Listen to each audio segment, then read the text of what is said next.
만성골수성 백혈병, 우리가 CML이라고 부르는 이 병은 한때 치명적인 암이었습니다. 하지만 이제는 평생 관리해야 하는 병이 됐죠. 자, 오늘은요, 바로 이 CML이라는 병의 관리 규칙이 어떻게 바뀌고 있는지, 그야말로 조용한 혁명에 대해 한번 파헤쳐 보려고 합니다. 정말 불과 한 세대 전만 해도요, 이 CML 진단은 지금과는 의미가 완전히 달랐습니다. 대부분의 환자분들에게는 거의 시한부 선고나 다름없었거든요. 정말 희망이 보이지 않는 막막한 길이었죠. 그런데 이 모든 걸 바꿔놓은 기적의 약이 등장합니다. 바로 타이로신 키나즈 억제제, 우리가 TKI라고 부르는 약이죠. 이 약이 암세포의 특정 성장 신호만 딱 골라서 차단해주면서 CML은 이제 고혈압이나 당뇨병처럼 평생 관리하는 만성 질환의 개념으로 바뀌게 된 겁니다. 자, 바로 여기서 핵심적인 질문이 생기는 겁니다. 환자들이 수십 년을 더 살게 되면서 예전에는 생각지도 못했던 새로운 문제들이 나타나기 시작한 거죠. 평생 치료 가능한 이 암을 대체 어떻게 관리하는 게 올바른 방법일까요?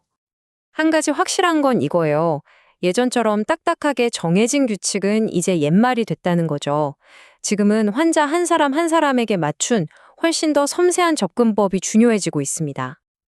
자, 그럼 첫 번째 문제부터 한번 볼까요? 이게 참 역설적인데 생명을 구해주는 이 강력한 약이요, 때로는 환자의 삶의 질을 떨어뜨리는 원인이 되기도 한다는 겁니다. 바로 독성과의 아슬아슬한 줄타기, 균형 잡기에 대한 이야기입니다. 여기서 정말 근본적인 생각의 변화를 볼 수 있는데요. 예전에는요, 부작용이 생겼다? 그럼 그냥 이 약은 실패다 하고 바로 다른 비싼 약으로 바꿔버렸어요. 하지만 지금은요, 일단 용량부터 줄여봅니다. 어떻게든 효과적인 약은 계속 쓰면서 환자가 불편하지 않은 그 최적의 지점을 찾아내는 거죠. 환자의 삶의 질을 지키는 게 우선이니까요. 물론 그럼 모든 부작용을 그냥 용량 줄여서 버티냐? 그건 절대 아닙니다. 이건 정말 타협하면 안 되는 심각한 부작용들도 분명히 있거든요. 예를 들어서 폐에 자꾸 물이 찬다거나 심각한 췌장염이 온다거나 이럴 땐 당연히 약을 바꿔야죠. 자, 이렇게 부작용 때문에 치료를 바꾸는 걸 생각하다 보면 좀 더 근본적인 질문에 부딪히게 돼요. 잠깐만, 그럼 CML 치료에서 도대체 뭘 성공이라고 하고 뭘 실패라고 하는 거지? 우리가 지금 따르고 있는 그 기준, 그 규칙이 과연 맞는 걸까? 하는 의문이죠. 사실 오랫동안 의료 현장에서는요, ELN이나 NCCN 같은 아주 권위 있는 기관들이 만들어 놓은 엄격한 가이드라인을 거의 교과서처럼 따랐습니다. 예를 들어, 치료 시작 3개월까지 이 유전자 수치가 이만큼 안 떨어지면 경고, 1년까지 이 수치에 도달 못하면 실패, 이런 식이었죠.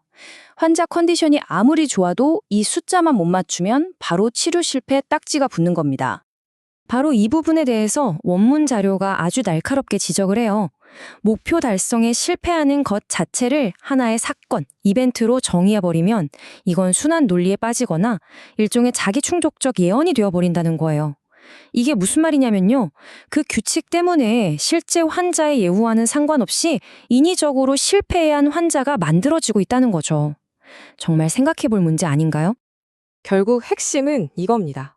이렇게 너무 빡빡한 규칙을 따르다 보면요, 환자 입장에서는 생존율에 큰 이득도 없는데 굳이 치료를 바꿔야 하고, 그러면서 새로운 부작용 위험에 노출되고 또 약값은 약값대로 더 비싸지는 그런 상황에 처할 수 있다는 거죠. 자, 그럼 이번에는 진짜로 약이 더 이상 듣지 않는 상황, 즉 진정한 내성이 생겼을 땐 어떻게 해야 하는지 한번 살펴보겠습니다. 근데 여기서 한 가지 꼭 짚고 넘어가야 할 게 있어요. 우리가 흔히 내성 생기면 어떡하지? 걱정하는데 진짜로 약물 내성이 생기는 경우는 생각보다 훨씬 드뭅니다. 1년에 약 1% 정도의 환자에게서만 나타난다고 해요. 굉장히 낮은 수치죠? 만약 내성이 생기면 의사들에게는 단계별로 쓸 수 있는 카드들이 있습니다. 일종의 치료 사다리 같은 거죠. 1세대 TKA에 내성이 생겼다? 그럼 2세대로 올라가고, 2세대에 또 내성이 생겼다? 그럼 3세대 약물, 포나티닙이나 에시미닙 같은 약으로 다음 단계로 넘어가는 겁니다. 특히 이 내성 중에서 아주 악명 높은 녀석이 하나 있는데요. 바로 T315I라는 돌연변이입니다. 이건 비유하자면 암세포가 현관문 자물쇠를 아예 다른 걸로 바꿔버린 거나 마찬가지예요. 기존에 쓰던 열쇠들, 그러니까 1세대, 2세대 약들로는 아무리 돌려도 문이 안 열리는 거죠.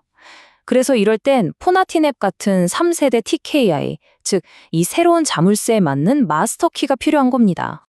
하지만 사실 많은 환자분들이 정말로 바라는 궁극적인 목표는 뭘까요?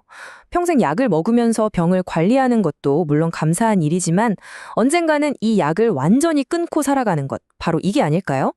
이걸 의학 용어로는 치료 중단 후 관해 유지, 줄여서 TFR이라고 부릅니다. 그럼 이 꿈의 TFR 어떻게 하면 성공 확률을 높일 수 있을까요? 이 그래프를 보시면 답이 명확하게 보입니다. 핵심은 깊은 관해 상태, 그러니까 몸에서 암 유전자가 거의 검출되지 않는 상태를 얼마나 오랫동안 유지했느냐 하는 거예요. 보시면 2년 이상 깊은 관해를 유지했을 때 약을 끊을 성공률이 45% 정도인데 그 기간이 5년 이상으로 길어지면 무려 80%까지 치솟습니다. 정말 엄청난 차이죠.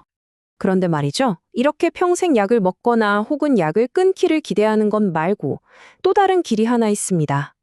어쩌면 우리가 잊고 있었던 이 병의 원주 치료법이라고 할 수 있는 방법인데요. 원문 자료는 바로 이 강력한 선택지가 너무 외면받고 있다고 이야기합니다. 정말 아이러니한 상황이 바로 이겁니다. 보세요. TKI라는 좋은 약 덕분에 CML 환자 수는 과거보다 5배나 늘었어요. 그런데 한때 유일한 완치법이었던 조혈모세포 이식권 수는 오히려 10분의 1로 뚝 떨어졌습니다. 2000년 이전만 해도 1년에 2,500건씩 하던 이식이 지금은 고작 250건 정도밖에 안 된다는 거예요. 자, 여기서 비용 문제를 한번 생각해 봐야 합니다. 일부 최신 TKI 약값은요, 1년에, 수억 원에 달합니다. 정말 어마어마한 금액이죠. 그런데 완치를 기대해 볼 수 있는 줄기세포 이식은 어떨까요? 이건 한 번의 비용으로 끝나는 치료입니다. 평생 들어갈지 모르는 약값과 한 번에 끝내는 완치 비용. 바로 이 지점에서 원문 자료는 아주 현실적인 경제적 딜레마를 우리에게 던져주고 있습니다. 이게 뭘 의미하겠습니까? 전문가들은 한 번으로 완치가 가능하고 장기적으로 봤을 때 비용 효율적일 수도 있는 이 치료법이 특히 여러 약에 실패한 환자들에게조차 충분히 고려되지 않고 있다고 지적하는 겁니다. 전체 환자의 10%도 채 받지 않고 있다는 이 숫자가 바로 그 씁쓸한 현실을 보여주는 거죠. 자, 그래서 우리는 마지막으로 이 질문을 마주하게 됩니다. 평생 동안 약으로 안전하게 관리하는 삶과 단 한 번의 위험을 감수하고 완치를 노리는 것, 이 둘 사이의 저울은 과연 어디로 기울어야 할까요?